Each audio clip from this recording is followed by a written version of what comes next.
Tu hai raccontato il Veneto da Veneto. Sì, no, interessantissimo, meriterebbe insomma che bisogna che riorganizziamo, perché c'è moltissime cose che ti portano a ragionare, a fare quello che dici delle osservazioni. Quindi ogni ecosistema in realtà ha dei narratori, perché, insomma, il primo ciclo di grandi narratori sono vicentini, insomma, è l'ecosistema montano e pedemontano. Io faccio parte dell'ecosistema di pianura in qualche modo, insomma, Scarpa già è un ecosistema lagunare, no? Tiziano. C'è sicuramente un rapporto tra non solo dove viviamo e come lo raccontiamo, poi conta molto anche il filtro, cioè il tipo, insomma, di formazione con cui tu racconti il territorio. Cioè io per esempio lo racconto da agronomo fondamentalmente, no? Cioè io sono un insegnante di scienze e sono poco attratto dal racconto delle disgrazie umane isolate dal contesto ambientale, cioè non mi interessa il dramma della madre che mette al mondo un figlio e questo, cioè non mi interessa niente, mi interessa molto di più il rapporto che l'uomo ha con l'acqua, con l'albero, con gli insetti, cioè, il posto nella rete mi interessa.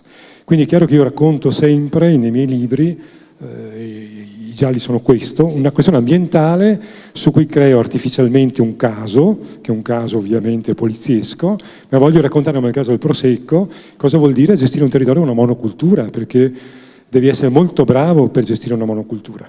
Cioè, c'è un territorio intero che vive attorno fondamentalmente alla produzione di vino bianco, di bollicine.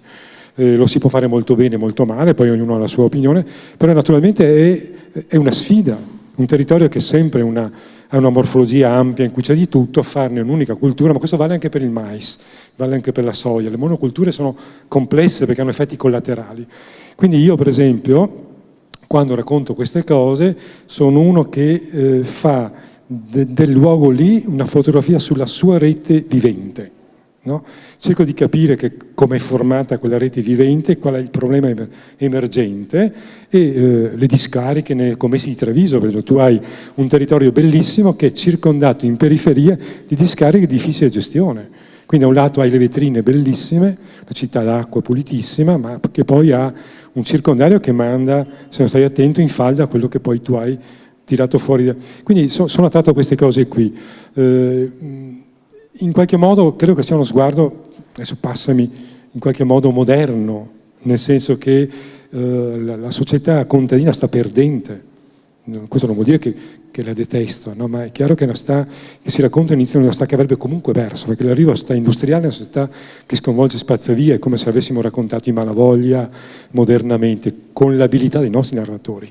Quindi con lo stile. Scusa Fulvio, perché questo discorso che stai facendo diciamo, porta in auge di nuovo questo ragionamento sul giallo come modalità più adatta per raccontare la contemporaneità?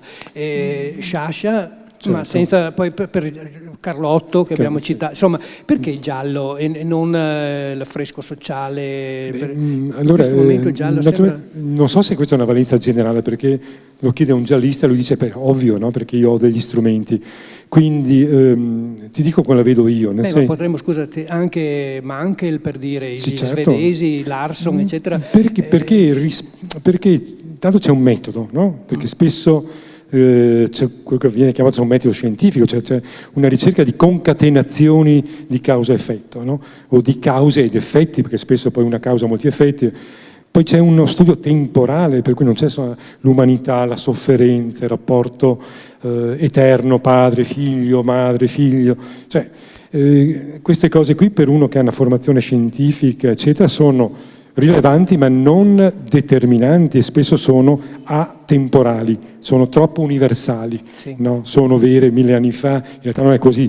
Però insomma, invece l'inquinamento della laguna è qui ora, in questo contesto. I tempi biologici sono diversi dai tempi narrativi classici, no? Il tempo biologico, per esempio, ti faccio un esempio, no? Il fatto che abbiamo così tanti eventi ambientali, Vaia piuttosto che a Verona la settimana, che accadono in qualche settimana, in qualche mese, sono vicini o sono lontani? Allora, dal punto di vista dell'esperienza umana, un anno fa, 2 anni fa, dal punto di vista biologico, un secondo fa.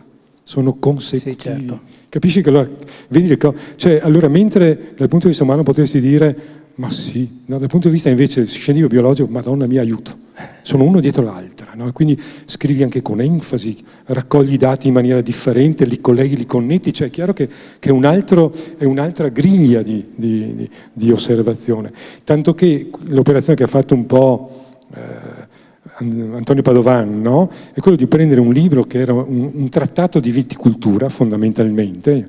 Io lo scrivo dopo aver fatto un viaggio con un esperto di viti di altissimo livello che lavora col ministero, che mi aveva chiesto di fare un lavoro su 10 bottiglie di vino, cioè quindi 10 tipologie di vino che raccontavano l'Italia, e io gli ho detto non sono in grado di fare un lavoro di questo tipo qui, no, perché davvero specialisti, poi non troviamo un pubblico che legge queste cose qui, però un vino lo conosco, un territorio lo conosco, quindi il Prosecco, le colline ci cammino, ci vado, conosco. Ho scritto come bisognerebbe fare meglio o meno ma meglio, sì. Cioè come gestire con intelligenza, come fare profitto senza effetti collaterali, perché non metto in discussione il fatto che l'imprenditore fa guadagni, cioè è legittimo, l'importante è che poi non lo scarichi su di me, cioè sulla mia salute, questo mi fa arrabbiare naturalmente, no?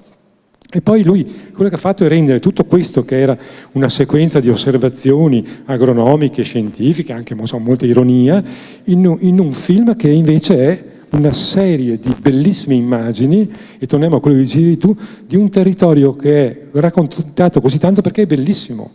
Cioè, quello che, e questo un po' mi fa arrabbiare, perché una serie di alcune generazioni che ormai hanno la coscienza di stare su un territorio che ha una laguna, che ha reti collinari, che ha la pedemontana, che ha le Dolomiti, non coglie che è una morfologia irripetibile, terra d'acque, che ha determinato la morfologia, le città, la ricchezza di questa città, perché è chiaro che la Calabria è diversa, ha una bellezza diversa. L'Italia è tutta bella, però qui ragazzi, qui bellezza ce n'è.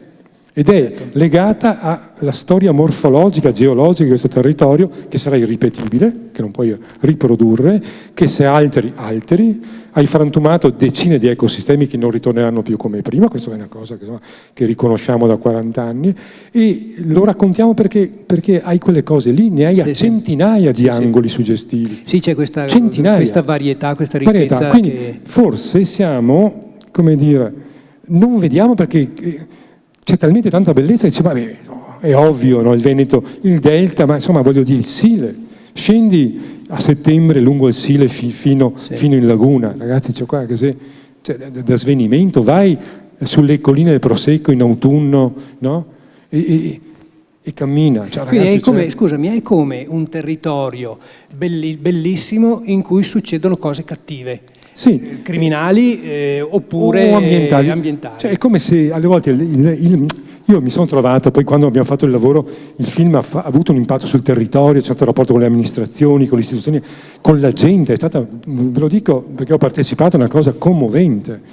Comuni Pieve Soligo, Revine Lago, c'è stata una cosa come se fossimo stati Hollywood, no? La gente veniva a vedere, e quando c'è stato le prime ci ha accolto, abbiamo fatto le prime delle prime con 1000 persone che venivano a sentire quello che dicevamo, è bellissimo, ma tranne questi momenti gli scrittori anche, è come se uno si trovasse a dire a quello che vive là, oh, guarda che sei un bel posto, cioè tu che ci vivi, cioè, io trovo che questo sia paradossale, cioè che poi dicono che bel posto che vivo perché te lo mostro io, ci vivi.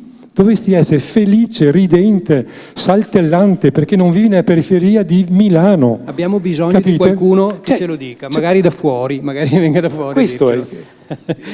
Senti, tu ti sei riconosciuto nel film anche perché hai avuto parte in qualche modo, ci hai dato una mano. Che cosa dietro le quinte, diciamo, del rapporto fra scrittore e regista? Cosa ci racconti? Allora Padovan, poi ditemi voi perché siamo in chiusura, un'ultima battuta prima di velocissima su Antonio Padovan. Dobbiamo chiudere. Antonio Padovan, che poi ha fatto un altro film, ritornando su Mazzacurati, l'ultimo suo film, Grande Passo, è proprio sul delta del Po, perché lui lo ama. Certo. Ecco, Antonio Padovan è quello che uno dovrebbe sposare al posto della propria moglie, nel senso che è giovane, bravo, no scherzo naturalmente, cortese, intelligente, sensibile, lascia lavorare gli attori, Abbiamo costruito in 1 anno e mezzo la prima sceneggiatura, poi ce l'ha messo mano Petenello, perché ovviamente Petenello è un professionista, noi no.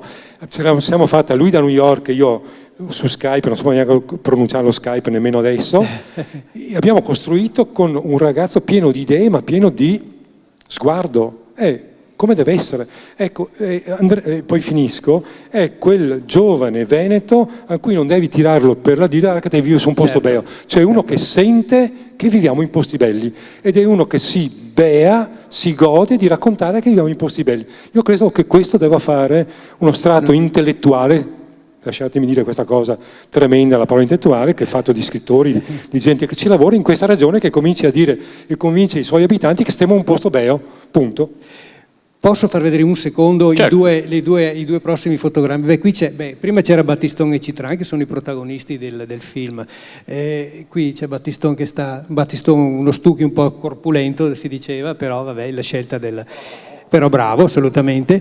Ma Fulvio Ervas ha anche un altro suo libro da cui è stato tratto un film, Se ti abbraccio non avere paura, che in realtà è diventato, aiutami, no, eccolo qua, Tutto il mio folle amore, in cui è la storia di questa padre imprenditore trevigiano e figlio autistico, Castelfranco, fanno il giro di moto, un libro che ha venduto, quante copie ha venduto? Centinaia di migliaia di copie. E da cui poi è stato tratto questo film, che però è completamente diverso, hanno preso lo spunto eccetera, ma il libro è ambientato in America, perché il racconto di questo viaggio in America non è il Veneto. Questo parte da qui e va dove? Ecco, esatto. Siamo in Croazia in pratica, ecco, quindi. Per dire poi come cinema e letteratura alle volte si incontrano, alle volte si danno la mano e poi ognuno per la sua strada, anzi spesso e volentieri forse anche il modo per fare buoni film e buoni libri. Grazie. Grazie a Fulvio Ervas e Sergio Frigo. Dicevo, purtroppo abbiamo solo 3 minuti quando mi chiedevi, perché insomma mi piace molto questo scambio, sarei stato ancora ad ascoltarvi, però questo è il momento del Prosecco, come è stato ampiamente annunciato, diciamo, siamo arrivati al Prosecco concreto.